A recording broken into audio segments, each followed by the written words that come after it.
एक ऐसा गीत जिसने एक पूरे देश को जगा दिया, उसे एक सूत्र में बांध दिया। जी हां, बात हो रही है वंदे मातरम की।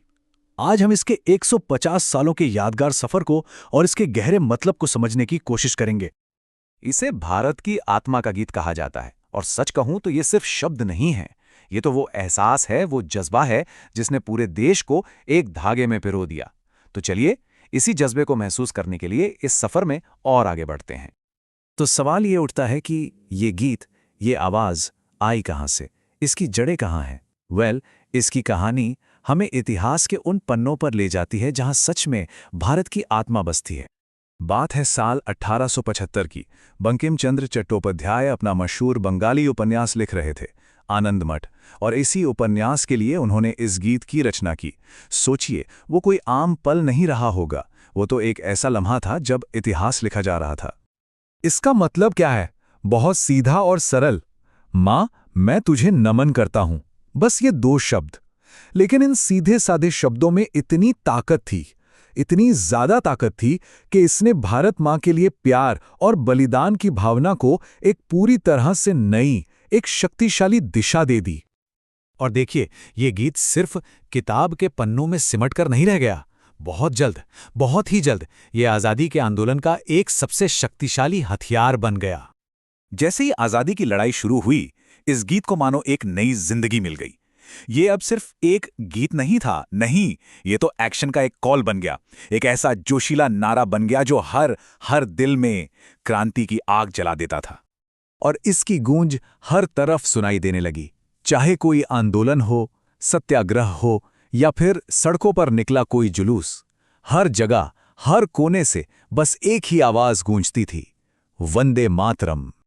तो समझने वाली बात यह है कि ये सिर्फ शब्द नहीं थे, ना ही ये सिर्फ एक नारा था। नहीं, ये तो हमारे स्वतंत्रता सेनानियों का संकल्प था, उनकी मजबूत इच्छा शक्ति, उनका कमिटमेंट, ये उन सब का प्रतीक बन गया था। तो ये तो थी इतिहास की बात। अब सीधा आते हैं आज के दौर में।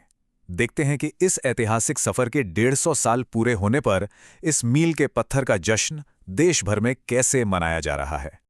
पूरे 150 साल। और इस बड़े मौके पर प्रधानमंत्री नरेंद्र मोदी ने साल भर चलने वाले कई कार्यक्रमों की शुरुआत की है। ये एक तरीका है एक राष्ट्र का अपने शानदार इतिहास को याद करने का, उसे सम्मान देने का। और इस जश्न को यादगार बनाने के लिए एक स्मारक डाक टिकट और एक स्मारक सिक्का भी जारी किया गया है। क्यों? ताकि इस गीत की जो आत्मा है, इसका जो संदेश है, वो आने वाली पीढ़ियों तक भी पहुंचे और हमेशा जिंदा रहे।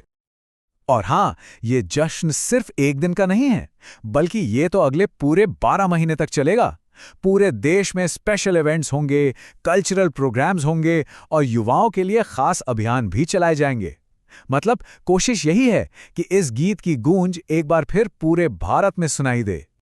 तो अब आखिर में थोड़ा रुक कर सोचते हैं कि इस गीत की विरासत क्या है, इसका स्थायी प्रभाव क्या है, और आज भारत की पहचान के लिए इसके क्या मायने हैं। 150 साल एक बहुत लंबा समय होता है, लेकिन आज भी ये गीत उतना ही शक्तिशाली है, उतना ही पावरफुल है जितना पहले था। ये बात साफ दिखाती है कि समय के साथ इसकी अहमियत, इसकी ताकत जरा भी कम नहीं हुई है। ये आज भी हमें वैसे ही प्रेरणा देता है जैसे आज़ादी की लड़ाई के मुश्किल दिनों में देता था। और शायद यही इस गीत का सबसे गहरा संदेश है कि भारत माँ सिर्फ जमीन का एक टुकड़ा नहीं है, ये एक एहसास है, एक भावना है।